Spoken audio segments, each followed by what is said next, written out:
We've got the hex map all laid out. The lance is ready, built, and deployed. We've rolled for mission.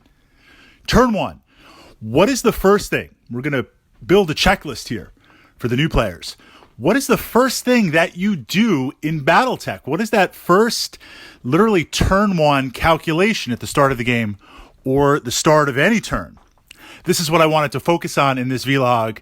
And this was challenging because Battletech is a complex game. There's a lot of things running.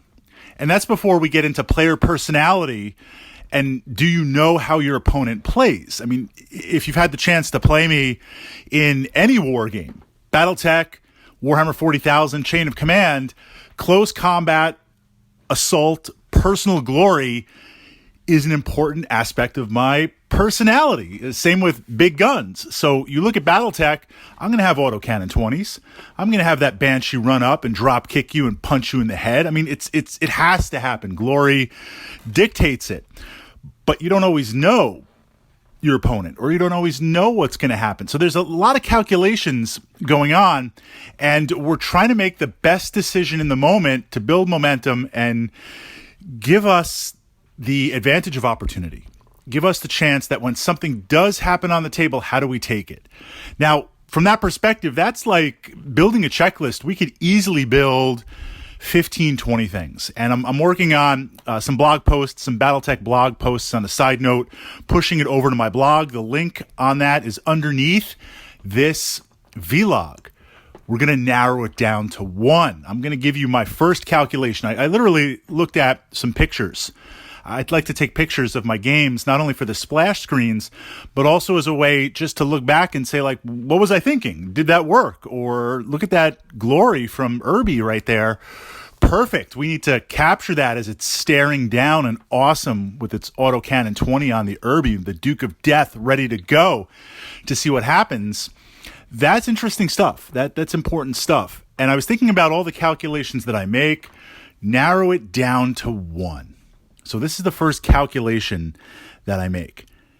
I calculate how many hexes based on the speed of your mechs.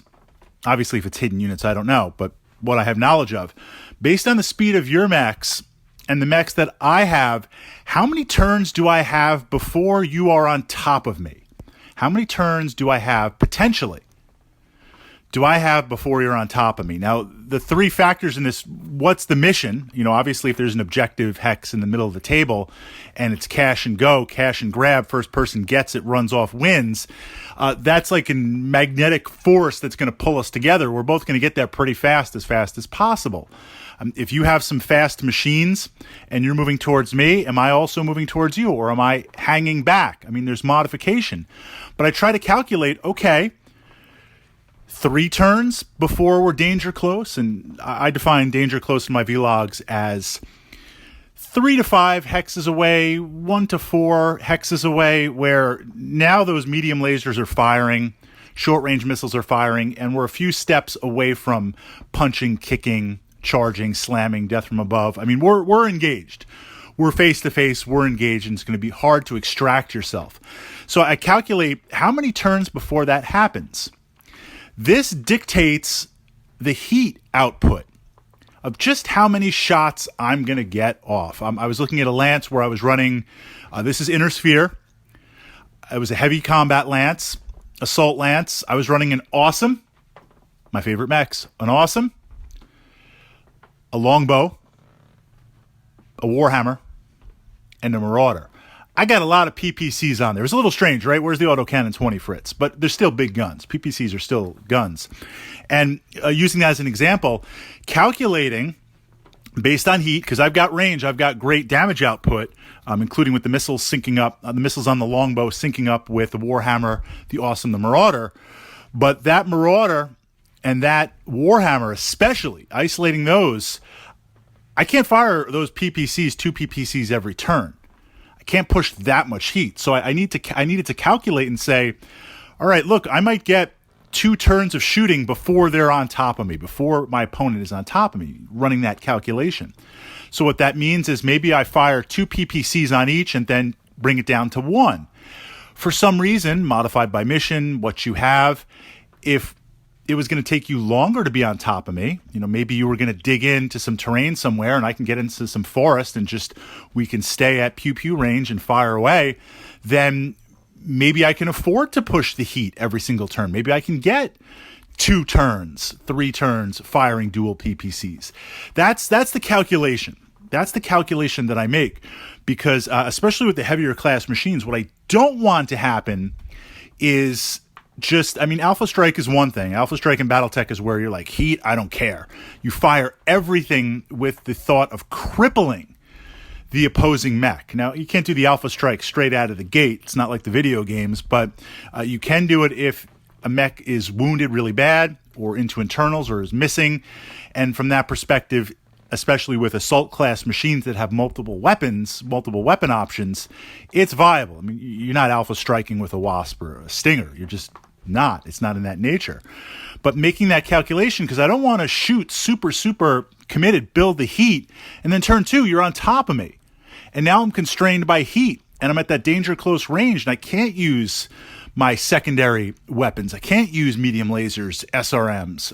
I can only buzz off some machine guns, right? Calculating how soon, how fast will we be on top of each other, and that tells me just how much heat I can push in the opening couple of turns. That's kind of calculation number 1. But again, there's like 20 going on. So now I'm going to turn it over to you guys.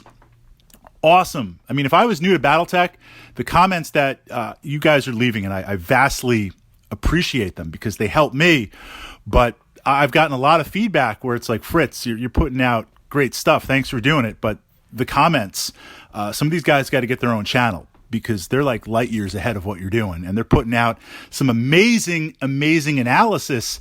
And I'm listening to your vlogs, and then I'm jumping into the comments, and like I've just cut off like 10 games from my learning curve, or worse, or I should say better, worse if you're facing it. I picked up a new mech, and because of the comments, like, bam, I just knew what to do. It was fantastic. My friend hates me for it. Looking at it from that perspective, I appreciate it. And I know the new players appreciate it. I'm going to limit you to 1. We're going to build that checklist together. I had to constrain myself, restrain myself, squeeze myself into 1 thing. And again, there's like 20, but what is that one thing first turn Battletech that you are looking at?